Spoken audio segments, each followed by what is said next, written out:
For this final part of the lecture, I'm going to answer two questions. Where do most earthquakes occur, and can we predict them? Also, I'm going to show you how useful earthquakes can be for our scientific research.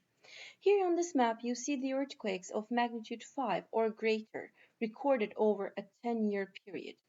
And when we just take a careful look at this map, we see that there are several areas that the earthquakes are more grouped together.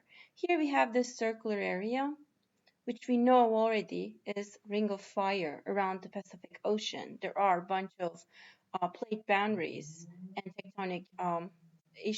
tectonic events happening. And there is another group of earthquakes localized along these mid-oceanic ridges. We know obviously that there are normal faulting along mid-oceanic ridges, so there would be some earthquakes.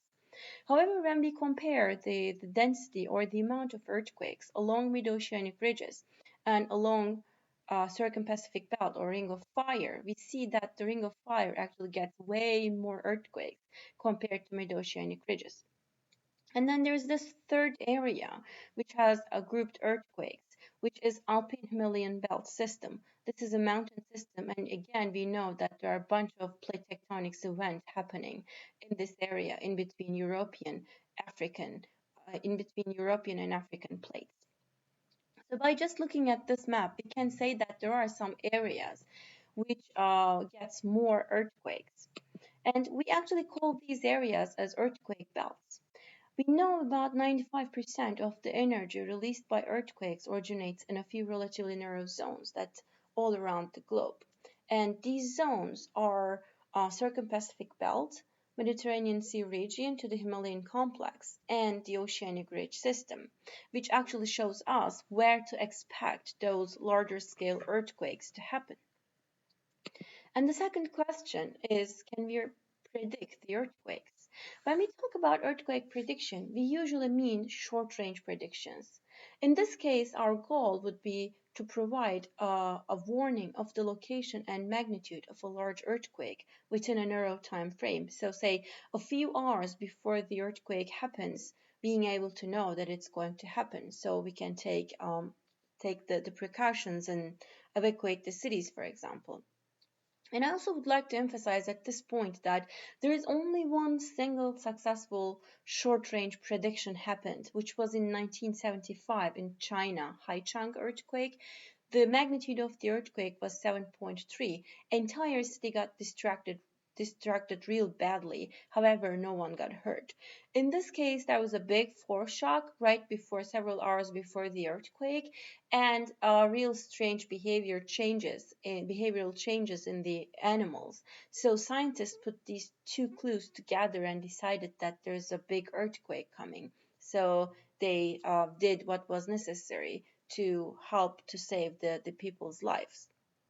And as I mentioned, the two of those, that there are precursors that we can use to predict the earthquakes. So these can be the changes in ground elevation or strain accumulations in the rocks or changes in groundwater level, changes in animal behavior, changes in radon gas concentrations, or frequency of foreshocks. Even though we have all these precursors, it is quite hard to put these together and decide that there is an earthquake coming. So I can easily say that currently there is no reliable method exists for making short-range earthquake predictions. However, we can do some long-range forecasts, which will help us to save many lives too.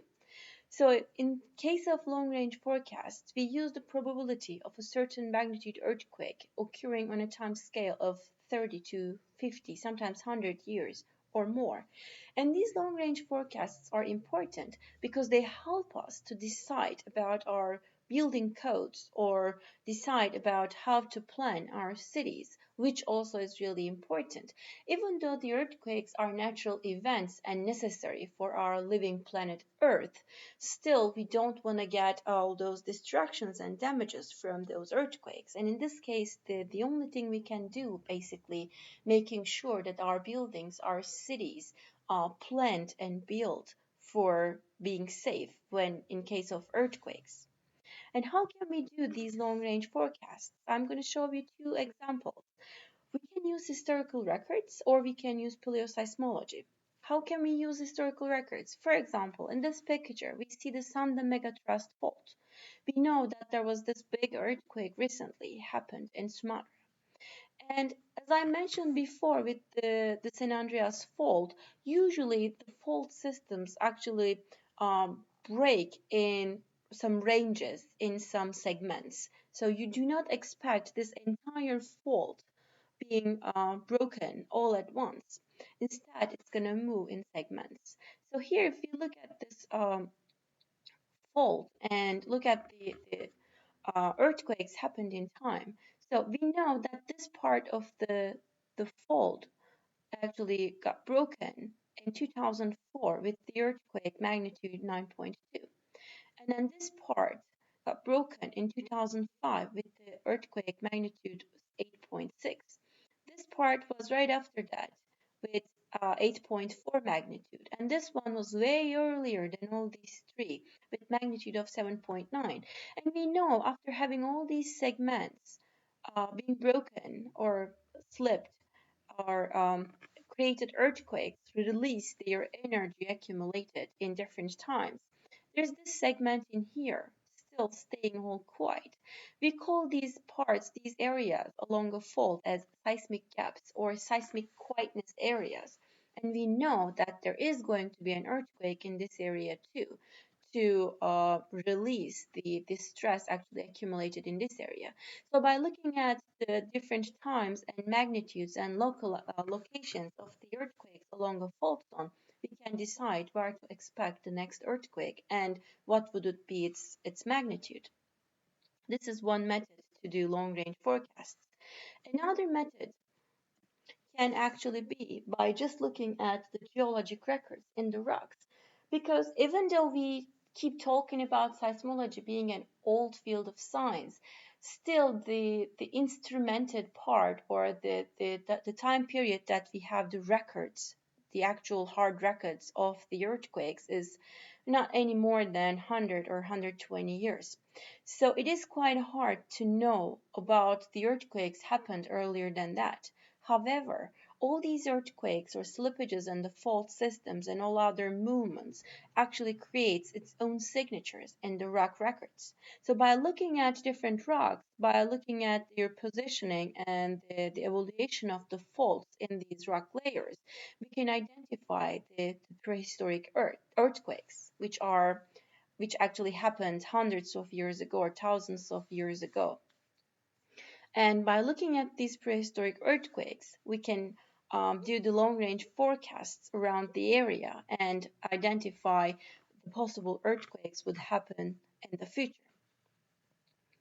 And then the last thing I'm going to talk about earthquakes during this lecture is how useful can earthquakes be for scientific research.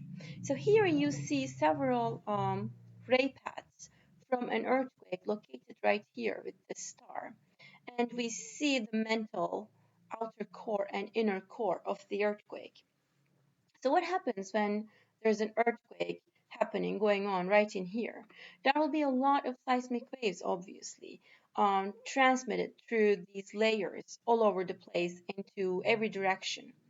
And sometimes we have these waves coming over through the mantle and then reflecting back from the lithosphere and then coming back to the lithosphere again.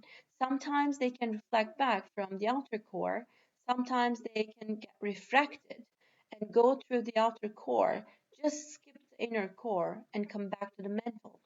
Or sometimes they can just go through the inner core too. So just by looking at these things, let's remember there's mantle, our outer core is liquid, and our inner core is solid. And we already learned that P waves can go through everything, but S waves cannot go through liquids. So you actually can identify which waves are which ones, S or P, by looking at how they act in terms of reflections and refractions through the earth. So we seismologists record all these different ray paths and model them to identify the different layers of the Earth. So now let's just remember about the Earth's interior and learn how seismic waves can be related to this information. So when we look at the seismic wave velocities, we can identify about the properties of different layers of the Earth. And we know already that we have actually four really important parts, four significant parts of the Earth. One of them is the crust, lithosphere. The second one, the deeper one, is lower mantle. And then we have outer core, and then we have inner core. We know that they are either solid or liquid, or we have an idea about their densities. And when we have an idea about something's density, we also can get an idea about the seismic wave velocity through that material. And let's see how we use these. For example, seismic waves, we use them to understand that there are two different types of crust, continental and oceanic crust. Continental crust is more heterogeneous in structure and composition. Its average thickness is around 40 kilometers. It gets obviously thicker around the mountains, just such as Himalayas. It can go up to 70 kilometers, or it can get thinnest in the basin and range regions, down to 20 kilometers. And we know that its average density is 2.7 gram per cubic centimeter. That means the seismic wave velocities are going to be slower through the continental crust. And when it comes to oceanic crust, it actually formed at mid-oceanic ridges, and its thickness is quite thin compared to continental crust, around 7 kilometers. However, it is composed of basalt and gabbro, so its average density is around 3 gram per cubic centimeter. That means the seismic wave velocities are going to be way faster through the oceanic crust. When it comes to mantle, we know that the 82% of the Earth's volume is on the mantle, which is the layer in between crust and the core. And by judging from the observations of seismic waves, we can say that the mantle is a solid rocky layer because it can transmit both P and S waves. So we can easily say that it's a solid layer. If it wasn't solid, it wouldn't be able to transmit S waves. And if you learn a little more about the Earth's mantle, it actually extends from the crust to 660 kilometers deep.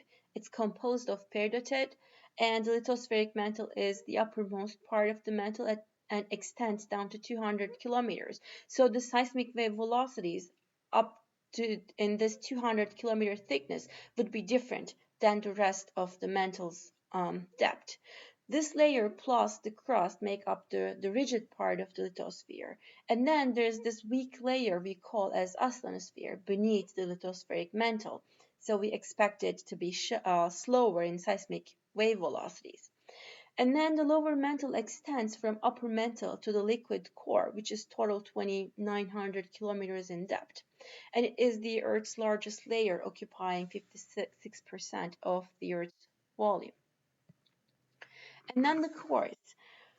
The Earth's core, the outer core, is liquid because we can say this based on the absence of S waves traveling through the core by judging from our seismograms. And the outer core has a density of 9.9 gram per cubic centimeter, which means it's going to be way denser than the rest of the material. So the P wave velocity is going to be quite fast through this layer. It is composed mostly of iron with some nickel and some lighter elements. The inner core is a solid dense sphere, and its density is 19 gram per cubic centimeter. And we can understand this because it actually allows S waves to travel through, plus it actually leads to real high wave velocities. So by just looking at different records from different places on Earth, we can use the earthquake waves as ways to inform ourselves about these different layers of the Earth's interior, which actually makes earthquakes quite useful for scientific research. This was the end of our online lectures, so I'm going to see you in the classroom on Monday.